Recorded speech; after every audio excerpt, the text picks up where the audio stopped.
নমস্কার, আমি ঈশানী। আজকের ভিডিওতে আমি আপনাদের দেখাবো কিভাবে আপনারা একদিনই সম্পূর্ণ নবদ্বীপ ঘুরে দেখতে পারবেন। এখানে আসবেন কিভাবে, কিভাবে প্রত্যেকটা জায়গা ঘুরবেন, কি কি মেইন স্পট আছে নবদ্বীপে ঘুরবার মতো, সমস্ত ডিটেলস শেয়ার করব আজকের ভিডিওতে। তাছাড়াও ভিডিও শেষে জানিয়ে দেবো কোথা থেকে আপনারা নবদ্বীপের বিখ্যাত লাল ক্ষীর দই সংগ্রহ করতে পারবেন। তাই সম্পূর্ণ ভিডিওটি দেখতে হবে। আর এই ধরনের ভিডিও দেখতে ভালো লাগলে অবশ্যই চ্যানেলটি সাবস্ক্রাইব করবেন।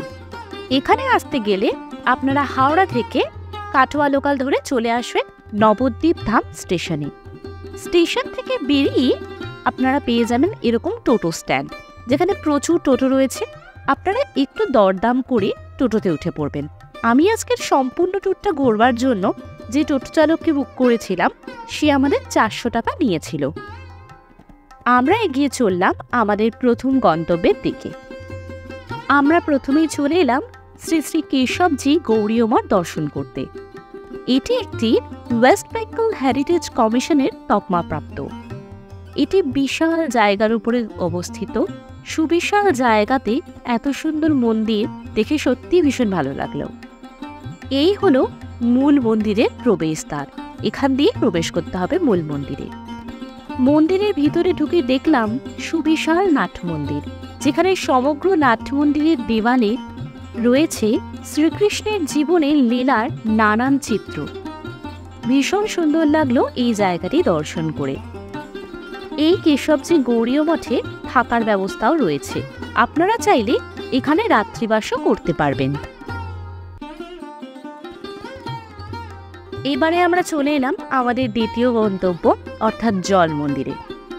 বর্তমানে নবদ্বীপের অন্যতম আকর্ষণ এই জল মন্দির। জলের মধ্যেখানে একটি মন্দির, সত্যি অপূর্ব দৃশ্য। আর তার চারপাশে রয়েছে বেশ কয়েক রাজহাঁস, যা এর সৌন্দর্য আরও বাড়িয়ে তুলেছে। এখানে কিন্তু থাকার ব্যবস্থা রয়েছে, আপনারা চাইলে এখানে থাকতেও পারবেন। এই জল মন্দিরের কম্পাউন্ডের মধ্যেই রয়েছে বেশ অনেক হরিণ, আপনারা চাইলে ওদেরকে খাওয়ারও দিতে পারবেন। এটি হলো মূল জল মন্দিরের প্রবেশদ্বার। এটিও ওয়েস্ট বেঙ্গল হেরিটেজ কমিশনের তকমাপ্রাপ্ত। এটি হলো জল মন্দিরের অন্তর্গত সমাধি মন্দির। এবারে আমরা চলে এলাম দেবানন্দ গৌড়ীয় মঠ দর্শন করতে। এর বাইরেটাই ভীষণ সুন্দরভাবে সজ্জিত। ভিতরটা কিন্তু সুবিশাল কম্পাউন্ড, বিশাল বড় জায়গার উপরে এই মন্দিরটি গড়ে তোলা হয়েছে। বলে রাখি, এখানে কিন্তু ফটোগ্রাফি করা স্ট্রিক্টলি নট অ্যালাউডেড। আমরা এবারে চলে এলাম নবদ্বীপের অন্যতম আকর্ষণ সোনার গৌরাঙ্গ মন্দির দর্শন করতে। এই মন্দিরটি প্রতাপচন্দ্র গোস্বামী দ্বারা নির্মিত। এটিও ওয়েস্ট বেঙ্গল হেরিটেজ কমিশনের তকমাপ্রাপ্ত। এখানে ঢুকে আমাদের সিঁড়ি দিয়ে দোতলায় গিয়ে মন্দির দর্শন করতে হবে। আমরা প্রবেশ করলাম মন্দিরের কক্ষে। এই হলো সোনার গৌরাঙ্গের বিগ্রহ। এই বিগ্রহটি কলকাতার শোভাবাজার থেকে 350 বছর আগে নিয়ে আসা হয়েছিল। এবারে আমরা চলে এলাম শ্রী শ্রী জগাই মাধাই উদ্ধার মন্দির দর্শন করতে। এটি একটি ওয়েস্ট বেঙ্গল কমিশনের হেরিটেজ সাইট। এই মন্দিরটি বিশেষ করে গড়ে তোলা হয়েছে মহাপ্রভুর পরম ভক্ত জগাই মাধাইয়ের স্মৃতির উদ্দেশ্যে। এখানে ঢুকে আমরা শ্রীকৃষ্ণের নানা রূপের নানান বিগ্রহ দর্শন করলাম। আমাদের পরবর্তী গন্তব্য হল যোগপীঠ শ্রী শ্রী শ্রীবাস অঙ্গন মন্দির। এই মন্দিরের বিশেষ বৈশিষ্ট্য আছে। এখানে মহাপ্রভুর হাতে রোপিত 500 বছরেরও বেশি পুরনো কুল বৃক্ষ রয়েছে। এটি হলো মন্দিরের নাট মন্দির। এবার আমরা দাঁড়িয়ে রয়েছি মূল মন্দিরের সামনে। এই মন্দিরে একসাথে আমরা বহু বিগ্রহের দর্শন করতে পারব। ইনি হলেন মহাপ্রভুর কুলদেবতা হরদহের শ্রী শ্রী রাধা শ্যামসুন্দর জিউ। যেহেতু কুলদেবতা, তাই অবশ্যই তার ছবিটি মহাপ্রভুর উপরেই রাখা হয়। এবারে আমরা চলে এলাম নবদ্বীপের অন্যতম আকর্ষণ সমাজবাড়ি দর্শন করতে। এটি রাধারমণ চরণ দাস নির্মাণ করেছিলেন। এটি হলো নিতাই গৌড়ের বিগ্রহ।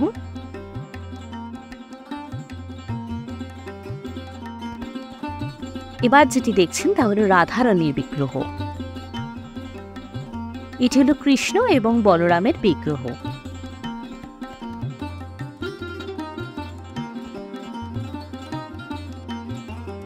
এবারে আমরা চলে এলাম নবদ্বীপের অতি প্রাচীন পোড়ামাতলা দর্শন করতে। একটি বটবৃক্ষকে কেন্দ্র করে এই মন্দিরটি গড়ে উঠেছে। বটবৃক্ষের তলায় পোড়ামায়ের অবস্থান।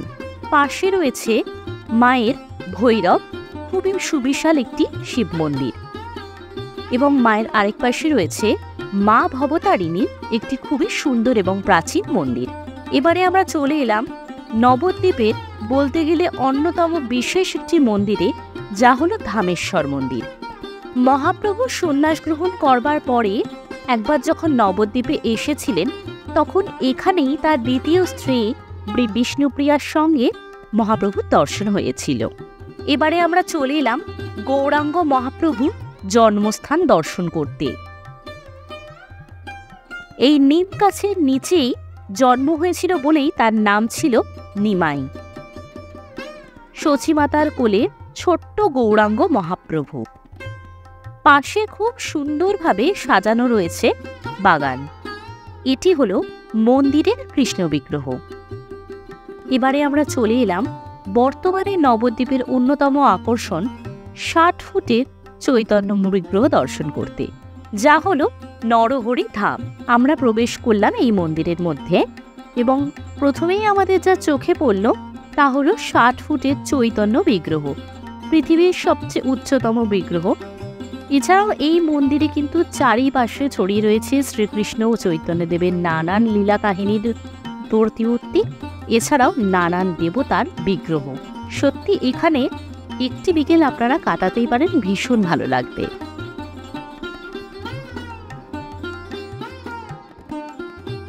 এবারে আমরা চলে এলাম নবদ্বীপের রাধারানীর মন্দিরে। এটি হলো মূল মন্দিরটি। এই হলো মন্দিরের অন্তর্গত বিগ্রহের দর্শন।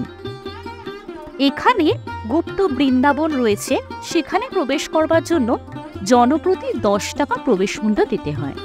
এখানে মিউজিয়াম মতো করা রয়েছে, যেখানে ইলেকট্রিকের সাহায্যে শ্রীকৃষ্ণের জীবনের নানান কাহিনী বর্ণিত রয়েছে। ভীষণই সুন্দর লাগে এখানে এটি দেখতে। তো আপনারা এলে অবশ্যই এই মিউজিয়ামটি দর্শন করবেন, ভীষণ ভালো লাগবে। নানান কাহিনী এখান থেকে আপনারা জানতে পারবেন। এবারে আমরা চলে এসেছি আজকের ভ্রমণের অন্তিম পর্যায়ে, তাই এইখানে নবদ্বীপের লাল দই তো খেতেই হবে। এই দোকানটি হলো মিষ্টান্ন ভবন। নবদ্বীপ ফেরিঘাটের একদম সামনেই রয়েছে এই দোকানটি। আপনারা এলে এই দোকান থেকে দই সংগ্রহ করতে পারবেন।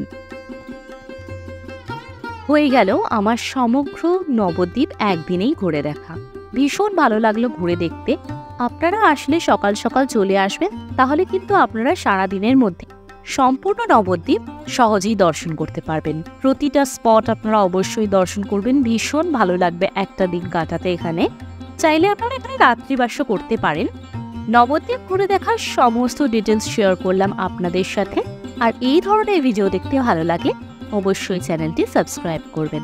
Till then, bye by.